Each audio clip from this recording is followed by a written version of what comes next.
گرتے ہیں سجدوں میں ہم اپنی حسرتوں کی خاطر اقبال، گر گرتی صرف عشق خدا میں تو کوئی حسرت ادھوری نہ رہتی۔ وہ پتھروں سے مانگتے ہیں اپنی مراد اقبال، ہم ان کی امت ہیں جن کو دیکھ کر پتھر بھی کلمہ پڑھتے ہیں۔ کوئی عبادت کی چاہت میں رویا، کوئی عبادت کی راہ میں رویا، کوئی یار کی بے وفائی پہ رویا، کوئی یار کو منا کے رویا۔ عجیب ہے یہ نماز محبت کا سلسلہ، کوئی قضا کر کے رویا، کوئی ادا کر کے رویا۔ یہ کفن، قبر، یہ جنازے، یہ رسم شریعت ہے اقبال، مر تو انسان تب ہی جاتا ہے جب یاد کرنے والا کوئی نہ ہو۔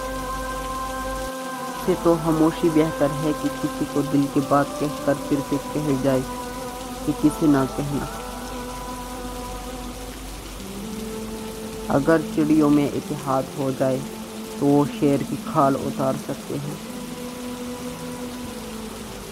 عقل مند اور بے وقوفوں میں کچھ نہ کچھ عیب ضرور ہوتا ہے، مگر عقل مند اپنی عیب کو خود دیکھتا ہے اور بے وقوفوں کی عیب دنیا دیکھتی ہے۔ ہر بات کہہ دینے کی نہیں ہوتی، کچھ بات سننے کی بھی ہوتی ہے، کچھ سمجھنے کی، کچھ جذب کر لینے کی اور کچھ سہنے کی بھی ہوتی ہے۔ انسان گھر بدلتا ہے، لباس بدلتا ہے، رشتے بدلتا ہے، دوست بدلتا ہے، پھر بھی پریشان کیوں رہتا ہے؟ کیونکہ وہ خود کو نہیں بدلتا۔ صبر ایمان کی بنیاد ہے، اخلاق انسان کی خوبصورتی ہے، سچائی قرآن کی زبان ہے، عاجزی کامیابی کی کنجی ہے، دعا مومن کے ہتھیار ہے۔ رسول اللہ صلی اللہ علیہ وسلم نے ارشاد فرمایا، اللہ جس کے ساتھ خیر و بھلائی کرنا چاہتا ہے اسی بیماری کی تکلیف اور دیگر مصیبتوں میں مبتلا کرتا ہے۔ رسول اللہ صلی اللہ علیہ وسلم نے ارشاد فرمایا، اگر تم کو ٹکڑے ٹکڑے کر دیا جائے پھر بھی تم شرک نہ کرنا۔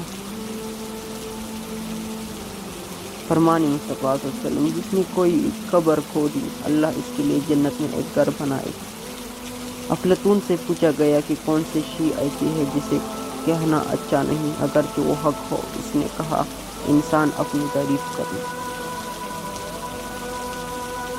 دنیا اگر ہاتھ سے نکل جائے تو بندہ غریب ہو جاتا ہے، اور یہی دنیا اگر دل سے نکل جائے تو بندہ ولی ہو جاتا ہے۔